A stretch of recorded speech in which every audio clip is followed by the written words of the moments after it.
Bonjour à tous! Dans cette nouvelle vidéo de notre calendrier de l'Avent, nous allons parler séries. Je vais vous présenter mon top 10 des séries Netflix 2021. C'est parti!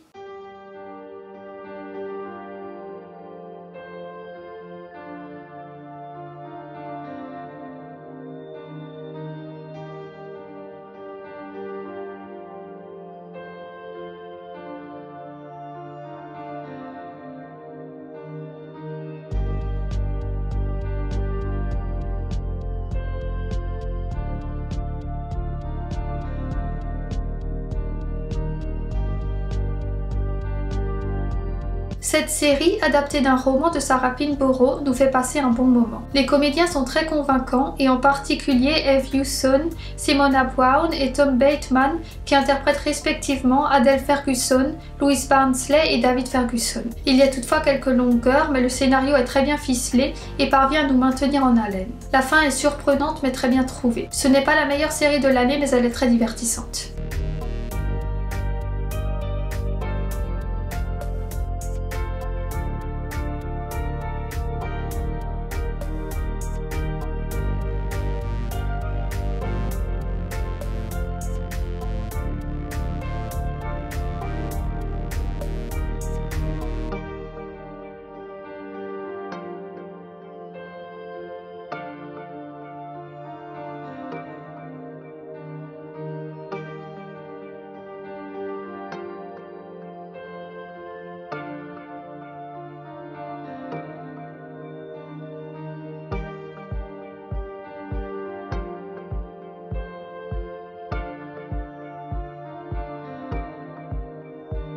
Cette série norvégienne, très divertissante et originale, est une bonne surprise. On rentre très vite dans l'histoire qui est très prenante. La série se regarde très vite car il n'y a que 6 épisodes. On se lie rapidement aux personnages qui sont tous plus attachants les uns que les autres. J'ai trouvé les comédiens très talentueux. Mention spéciale pour Elias Holmen Sorensen qui interprète avec beaucoup de justesse Odd Hallangen, le frère qui se retrouve criblé de dettes à la tête d'une entreprise familiale sur le déclin après la mort de son père et qui tente par tous les moyens de s'en sortir. Enfin, cette série nous fait voyager à travers notre écran avec ses paysages splendides.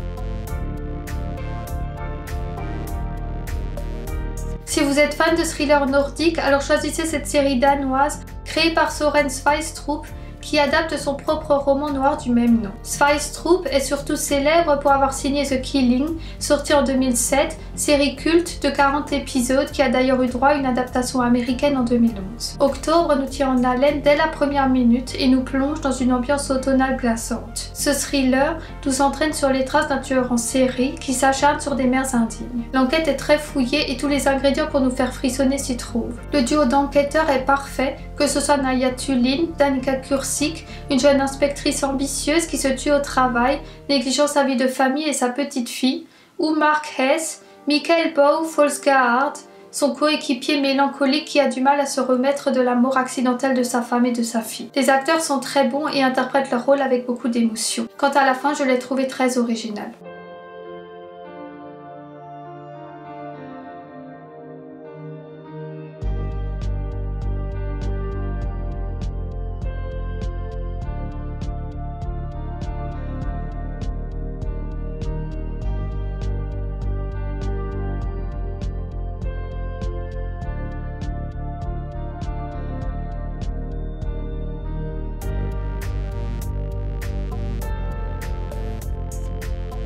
Le titre, clickbait, signifie littéralement appât à clic. Il s'agit d'une technique de marketing qui cherche à attirer le plus grand nombre d'internautes à cliquer sur une vidéo et à la visionner. J'ai bien aimé cette série qui comporte 8 épisodes. Chacun d'entre eux se concentre sur un personnage important, la sœur, le détective, l'épouse, la maîtresse, etc. Le dernier, intitulé La Réponse, dévoile l'identité de l'assassin, personne que je n'aurais jamais soupçonné. Cette série est très addictive, elle comporte beaucoup de rebondissements et de ce fait on a constamment envie de regarder l'épisode suivant. Les acteurs sont également très bons. De plus, elle est très intéressante car elle aborde des thèmes qui sont d'actualité tels que les dérives et les violences d'internet, les réseaux sociaux, sans oublier les médias. Personnellement, j'ai passé un très bon moment devant cette série et je vous la conseille fortement.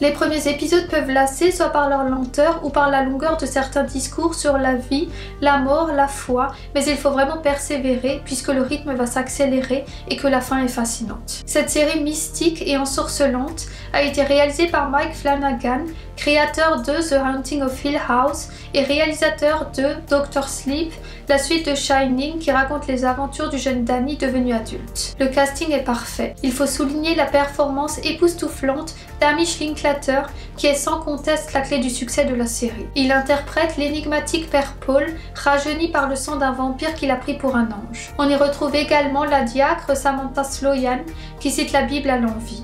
La musique et les chants sont sublimes. Cette série nous parle de deuil, de rédemption, de sacrifice, de foi et nous invite à réfléchir sur la nature du mal et de ses travers.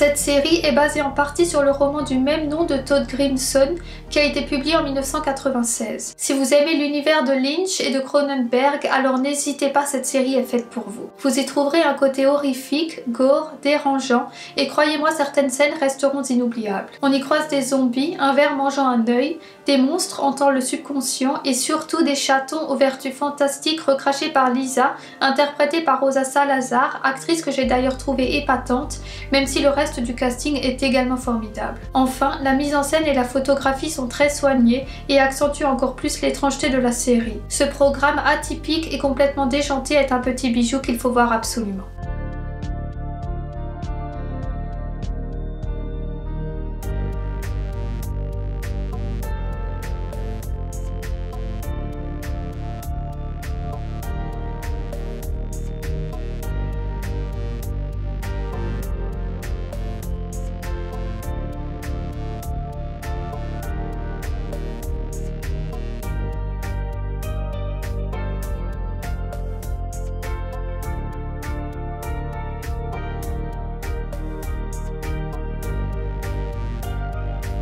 Cette série dramatique est adaptée du livre autobiographique de la romancière américaine Stephanie Land, Made, publié en France en 2020, qui a fait partie des best-sellers du New York Times et qui serait même le livre préféré de Barack Obama. J'ai vraiment adoré cette série qui est très addictive et que j'ai fini en un temps record.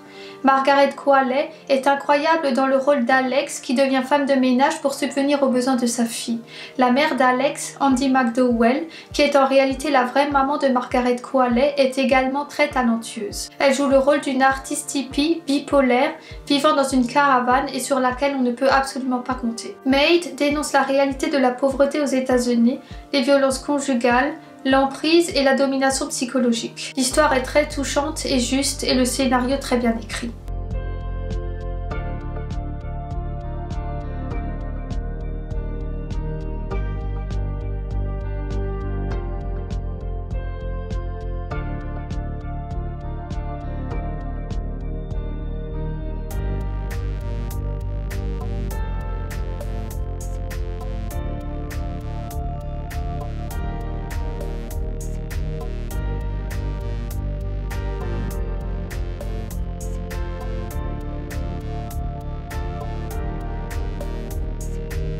Cette mini-série, inspirée de faits réels, est une très bonne découverte. Elle retrace l'histoire de Charles Sobhraj, surnommé le Serpent, un tueur en série qui s'est attaqué à des touristes entre 1975 et 1976 en Asie. En effet, ce dernier les a empoisonnés puis tués avec ses complices Marie-André Leclerc et Ajay. Il volait également leur argent ou objets de valeur ainsi que leur passeport dans le but de prendre leur identité. Cette mini-série est très captivante. Personnellement, j'ai enchaîné les épisodes les uns après les autres sans pouvoir m'arrêter. Je ne connaissais pas ce meurtrier avant d'avoir vu Le Serpent. J'ai appris beaucoup de choses en visionnant ce programme, il m'a même donné envie d'en savoir plus. J'ai été également éblouie par les décors qui sont juste somptueux et qui m'ont fait voyager à travers l'Asie. Les acteurs jouent tous remarquablement bien et en particulier Tahar Rahim qui incarne Charles Sobhraj. Bref, vous l'aurez compris, je vous la conseille fortement. Alors n'hésitez plus et laissez-vous tenter. Petit bémol, la série comporte beaucoup de flashbacks qui peuvent déstabiliser le spectateur. Il faut bien suivre et ne pas regarder cette série si vous êtes fatigué.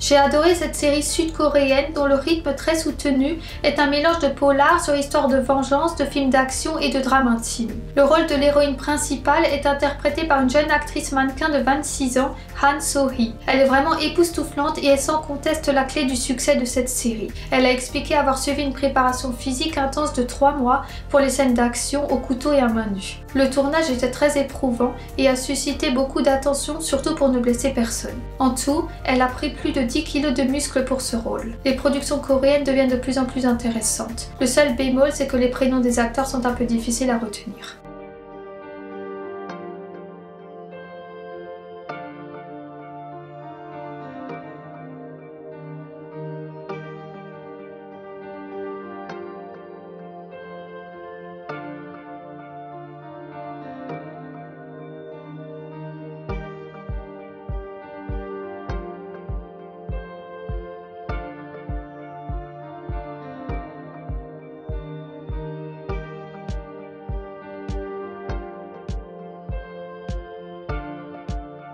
Cette série met en lumière tout le bien et le mal de l'humanité. Elle dresse un portrait de la société sud-coréenne frappée par la précarité et la hausse des inégalités. On y trouve toutes sortes de personnages comme le héros, un parieur chronique, criblé de dettes, vivant au crochet de sa mère âgée, une jeune transfuge nord-coréenne venue avec son frère et qui a besoin d'argent pour payer les passeurs qui vont aider ses proches à traverser la frontière, un chef d'une équipe d'investissement qui a dilapidé l'argent de ses clients, un vieillard qui a une tumeur au cerveau et qui vit sous le seuil de la pauvreté, un travailleur pakistanais qui vit dans la misère avec sa femme et son bébé à cause d'un employeur malhonnête, des gangsters, des femmes victimes de machistes, des jeunes sans avenir. Squid Game montre le gouffre qui existe entre cette classe populaire surendettée et les ultra-riches, représentés dans la série par les VIP qui viennent se délecter du spectacle qui leur est offert. C'est également une critique sur la valeur accordée à l'argent, à la compétition et à l'honneur. Le créateur a mis 10 ans à l'écrire. Le scénario rappelle celui de Battle Royale, de Hunger Games,